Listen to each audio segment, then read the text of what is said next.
என் லைஃப்பில் இந்த மாதிரி ஒரு பெயின்ஃபுல்லான ஒரு சுச்சுவேஷனை நான் ஃபேஸ் பண்ணதே கிடையாது. மனசு முழுக்க வலி வலி மட்டும்தான். இந்த சுற்றுப்பயணத்தில் என்னென்ன மக்கள் பார்க்க வராங்க, அதுக்கு ஒரே ஒரு காரணம் தான், அவங்க என் மேலே வச்சிருக்கிற அன்பும் பாசம். அந்த அன்புக்கும் பாசத்துக்கும் நான் எப்பவும் கடமைப்பட்டிருக்கிறேன். அதனால தான் இந்த சுற்றுப்பயணத்தில் மற்ற எல்லா விஷயங்களையும் தாண்டி மக்களுடைய சேஃப்டி, அதில் எந்த காம்ப்ரமைஸும் பண்ணிடக்கூடாதுன்றதுக்காக தான் அது என் மனசில் ரொம்ப ஆழமாக இருக்கும் அந்த எண்ணம்.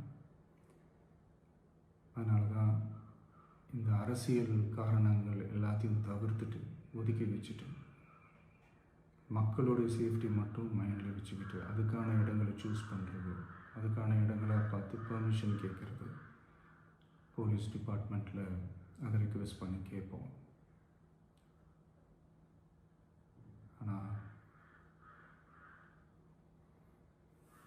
நடக்கக்கூடாதது நடந்துருச்சு.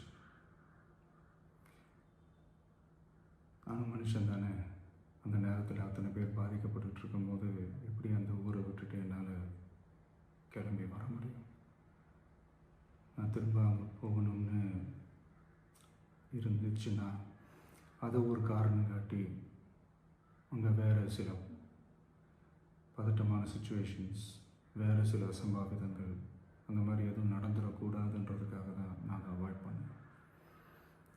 இந்த நேரத்தில் சொந்தங்களை இழந்து தவிக்கிற அத்தனை குடும்பங்களுக்கும் என்னுடைய ஆழ்ந்த இரங்கலை தெரிவிச்சுக்கிறேன்.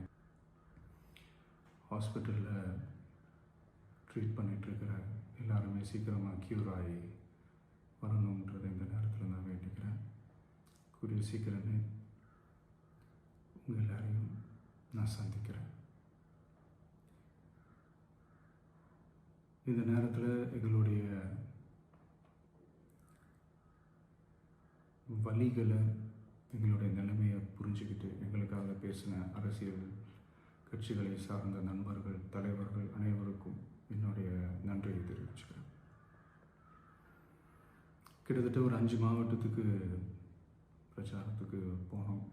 இந்த மாதிரி எதுவுமே நடக்கல. ஆனால் கரூரில் மட்டும் ஏன் எப்படி நடக்குது, எப்படி நடக்குது? மக்களுக்கு எல்லா உண்மையும் தெரியும்.